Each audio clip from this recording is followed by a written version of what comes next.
Good day everyone. In this video we'll be discussing the setup I have on my Glock 35 Gen 4 pistols. These are set up for me to compete in the IPSC Standard Division scoring major power factor. So before we continue, let's ensure we've got an unloaded gun, magazine is empty, and I have an empty chamber. First thing I'd like to discuss is the magazines and the bases. I run stock OEM mag tubes with the follower, OEM mag springs, and the Arredondo +3 mag base, which is typically for 9mm. If you're running 40, you'll more realistically get a +2 with a well sprung mag. So that's going to give you 17 rounds +1 in the chamber, or 18 on the start signal. That's the most reliable setup that I found. You have to make sure that with the Glocks you have a well sprung magazine.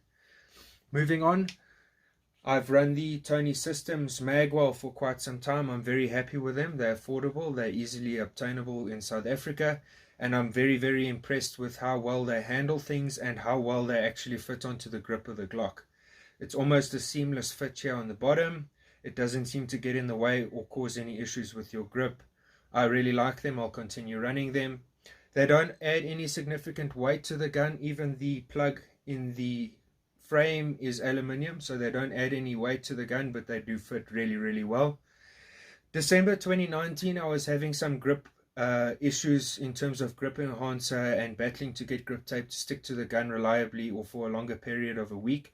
So I've gone the silicon carbide route, which is essentially permanent grip tape, and it offered me the opportunity to get a good area of grip applied to the gun that doesn't remove itself in any form or way.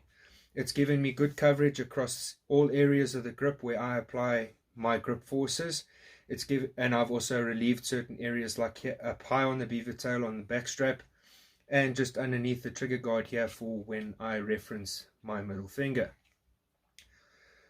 Recently I started on the CO2 laser cutting templates for the front of the slide to enable ease of racking the gun in unloaded starts in competition. That works really well. It revolutionized the way that I start unloaded starts. I didn't have to be as cautious or as stringently strict on the technique I was using on unloaded starts. From the start, I've run the Rescomp Handgun Technologies sight set, which is essentially a serrated rear sight and a front sight with a 1mm fiber optic option on it. I've personally always run red. I found that when I tried green, it was almost overwhelming and caused my eyes to be attracted to it, essentially blinding me, so I couldn't change the focus that I needed or see what I needed to see depending on target difficulty. The red has worked really well for me. I know of many guys who run green. That's going to be a personal preference choice. From there, one thing that did happen was when I first installed the Rescomp sights on the gun, I noticed that my point of aim was probably about 1 inch or 2 inches high at roughly 15 meters. So I ended up machining the rear sight to bring that point of aim, point of impact relationship closer. And ultimately what I later found out was that had I not done the machining on the rear sight, my gun would not have fit the IPSC Standard Division box. That's one thing to take note of. Always, whenever you modify or change something on the exterior of your gun, ensure that it fits the IPSC Standard Division box. From there, recoil springs. I've pretty much since the beginning always run the Glock OEM dual nested recoil spring. They did a great job with the R&D in those springs. They work very well, they're reliable, and their maintenance intervals are not ridiculously low. They're very reasonable. I've never had reliability concerns from them, and I think that they manage the recoil quite well. Over the last month or 2 months, I've been working with testing out the Tony Systems guide rod, which is roughly 125 grams if I recall correctly, and I've been testing out the Tech reduced power recoil springs. I started with a 14-pound, which worked quite nicely in the gun.